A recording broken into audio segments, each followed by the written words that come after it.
السلام علیکم ورحمۃ اللہ وبرکاتہ۔ قال اللہ تبارک و تعالی بعد اعوذ باللہ السمیع العلیم من الشیطان الرجیم ولا تصل علی احد منهم مات ابدا ولا تقم علی قبرہ انہم کفروا باللہ ورسولہ وماتوا وهم فاسقون۔ معزز خواتین و حضرات، اللہ ملک العلام رب ذوالجلال والاکرام کی توفیق اور اس ذات بابرکات کے فضل و کرم سے آج بدھ کا دن ہے 21 شعبان 1441 ہجری 15 اپریل 2020 عیسوی، اور ہمارے سبق کا موضوع اللہ ملک العلام رب ذوالجلال والاکرام کی پاکیزہ کتاب قرآن مجید 10واں پارہ سورہ توبہ اور اس سورہ مبارکہ کی 84ویں آیت مبارکہ۔ اللہ تعالیٰ نے منافقین ہی کا تذکرہ فرمایا ہے اور ارشاد فرمایا وَلَا تُصَلِّ، اور آپ ہرگز نماز جنازہ نہ پڑھیں، عَلَىٰ أَحَدٍ، کسی ایک پر، منہم، ان میں سے، ماتا، جو فوت ہو گیا، ابداً، کبھی بھی، وَلَا تَقُمْ، اور نہ آپ کھڑے ہوں، علی قبرہ، اس کی قبر پر، انہم، بے شک یہ لوگ، کفروا، کفر کر چکے ہیں، باللہ، اللہ کے ساتھ، ورسولہ، اور اس کے رسول کے ساتھ، وماتوا، اور وہ اس حالت میں مرے، وہم فاسقون، اور وہ نافرمان تھے۔ لفظی ترجمہ آپ نے سنا، بامحاورہ ترجمہ سماعت فرمائیے گا۔ آپ ان میں سے اگر کوئی مر جاتا ہے تو اس پر ہرگز نماز جنازہ نہ پڑھیں، اور نہ ہی آپ ان میں سے کسی کی قبر پر کھڑے ہوں۔ یہ اللہ اور اس کے رسول صلی اللہ علیہ وسلم کے ساتھ کفر کرتے رہے، اور یہ اس حالت میں مرے کہ یہ نافرمان تھے۔ معزز خواتین و حضرات، امام ابن کثیر رحمۃ اللہ علیہ نے یہاں پر پہلی بات یہ بیان فرمائی ہے کہ اللہ تعالیٰ نے آقا علیہ الصلوۃ والسلام کو یہ حکم دیا ہے کہ آپ ان منافقین سے لا تعلق ہو جائیں اور ان کی نماز جنازہ نہ پڑھیں، اور ان کی قبر پر کھڑے ہو کر نہ تو دعا کریں، نہ ان کے لیے استغفار کریں، کیونکہ ان کا جرم بہت بڑا ہے، اور اس جرم کی حالت میں یہ دنیا سے گئے۔ پھر ابن کثیر رحمۃ اللہ علیہ فرماتے ہیں کہ اس آیت مبارکہ کا اصل شان نزول تو عبداللہ بن ابی بن سلول، جو کہ منافقین کا سردار تھا، اس کی موت ہے، لیکن اس کا حکم عام ہے، جس طرح کہ صحیح حدیث میں آتا ہے کہ سیدنا عبداللہ بن عمر رضی اللہ تعالیٰ عنہما راوی ہیں کہ جب عبداللہ بن ابی بن سلول فوت ہو گیا، مر گیا، تو اس کا بیٹا سیدنا عبداللہ بن عبداللہ نبی علیہ الصلوۃ والسلام کا ساتھی تھا، نبی علیہ الصلوۃ والسلام کا صحابی تھا، تو اس نے آقا علیہ الصلوۃ والسلام سے یہ گزارش کی کہ آپ اپنی قمیص مبارک عطا فرما دیں تاکہ اس قمیص کے ساتھ اس کے باپ کو کفن دیا جا سکے۔ آقا علیہ الصلوۃ والسلام نے قمیص عطا فرما دی۔ پھر اس نے یہ گزارش کی کہ آپ اس کی نماز جنازہ پڑھا دیں۔ اللہ کے نبی صلی اللہ علیہ وسلم نماز جنازہ پڑھانے کے لیے کھڑے ہو گئے۔ سیدنا عمر رضی اللہ تعالیٰ عنہ اٹھے، آقا علیہ الصلوۃ والسلام کا لباس پکڑا اور کہا ہے اللہ کے رسول صلی اللہ علیہ وسلم،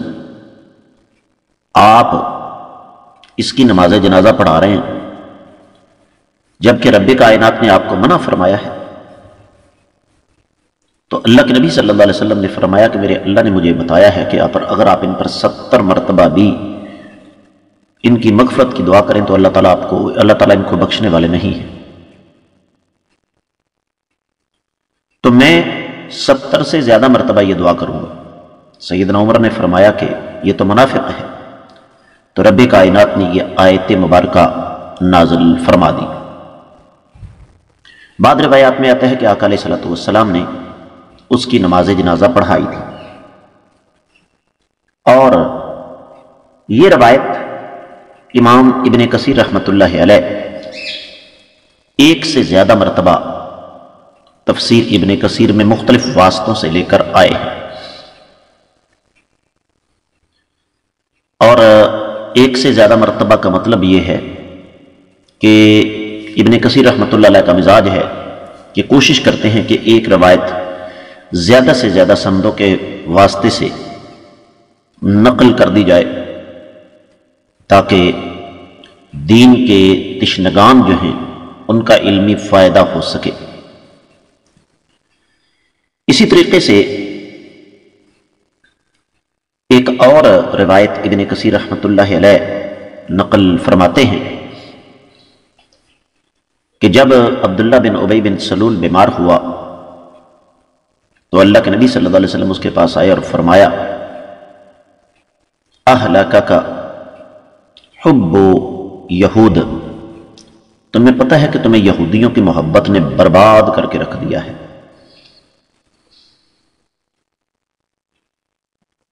تو پھر آخری لمحات میں اس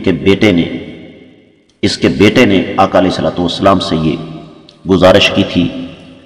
قمیص جو ہے وہ عطا کرنے والی۔ اور ابن کثیر رحمۃ اللہ علیہ نے یہ بھی ارشاد فرمایا ہے کہ جب بھی آقا علیہ الصلوۃ والسلام کو کسی جنازے کے بارے میں کہا گیا تو آپ نے اس آدمی کا جنازہ پڑھا دیا۔ اور پھر اس حوالے سے نبی علیہ الصلوۃ والسلام کا جو فرمان ہے کہ جنازہ پڑھنے کا اجر و ثواب کیا ہے وہ بھی ہمیں ذہن میں رکھنا چاہیے۔ اور رہا یہ مسئلہ کہ قبر پر کھڑے ہونا، تو یہ بات تو بالکل واضح ہے کہ نبی کریم صلی اللہ علیہ وسلم کا اپنا یہ فرمان ہے کہ جب کوئی مسلمان دنیا سے چلا جائے تو فرمایا اس کی قبر پر کھڑے ہو کر دعا کیا کرو، استغفروا لاخیکم وصلی اللہ علیہ الثبات فانہ الآن یسأل، اللہ تعالیٰ سے دعا کرو اس کے لیے کیونکہ اس وقت اس سے سوال ہو رہا ہے۔ یہ جو نماز جنازہ کے فوراً بعد دعا کروائی جاتی ہے نا، اس کا ثبوت قرآن و حدیث میں کہیں بھی نہیں ہے۔ تو یہ اب دیگر مفسرین کرام کی اگر جو کاوشیں ہیں ان کا جائزہ لیا جائے تو وہ یہ فرماتے ہیں کہ یہ عبداللہ بن ابی بن سلول منافقین کا جو سردار تھا، یہ کوئی عام قسم کا منافق تو تھا نہیں، کوئی ایک موقع ایسا نہیں ہے کہ جہاں اس نے اسلام دشمنی کا مظاہرہ نہ کیا ہو۔ تو وہ فرماتے ہیں کہ اس سے پتہ چلتا ہے کہ آج بھی اگر کوئی بدبخت اس قسم کے کردار کا مظاہرہ کرے تو جن مسلمانوں کو اللہ تعالیٰ نے معاشرے میں عزت وقار مرتبہ اور مقام عطا فرمایا ہے ان کو ان کی نماز جنازہ نہیں پڑھنی چاہیے۔ یعنی یہ مسئلہ کوئی صرف اس دور کے لیے مخصوص نہیں تھا، اور یہاں پر یہ جو الفاظ ہیں مات ولا تصلی علی احد منہم مات ابدا،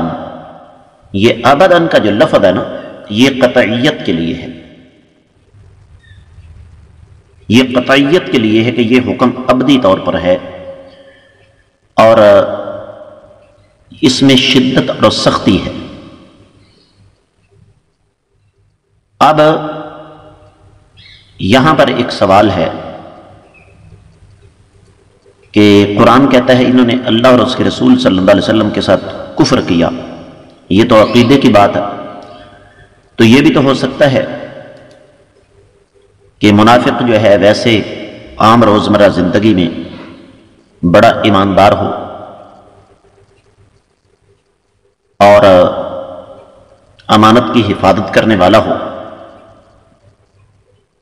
تو یہ بات ذہن میں رکھیے گا کہ یہ ممکن نہیں ہے کہ منافق ہو اور اس کے اندر یہ صفات پائی جائیں۔ اور پھر اہل علم یہاں لکھتے ہیں کہ جب یہ آیت مبارکہ آ گئی تو اس کے بعد کائنات کے امام صلی اللہ علیہ وسلم نے ساری زندگی کسی منافق کی نماز جنازہ نہیں پڑھائی، اور نہ ہی آقا علیہ الصلوۃ والسلام نے اس کے مرنے کے بعد اس کی قبر پر کھڑے ہو کر دعا کی ہے۔ اب رہا یہ مسئلہ کہ جب اللہ تعالیٰ نے منع فرما دیا تھا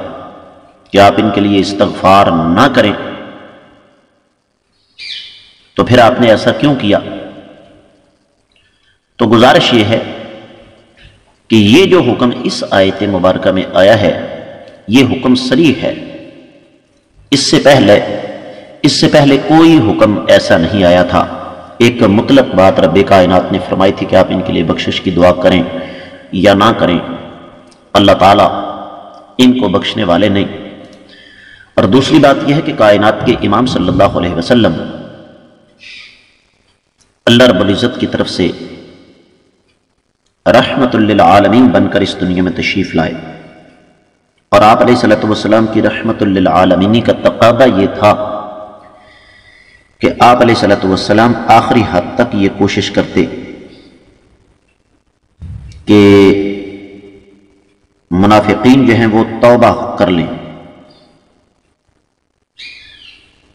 لیکن ان کی بدبختی دیکھیں کہ انہوں نے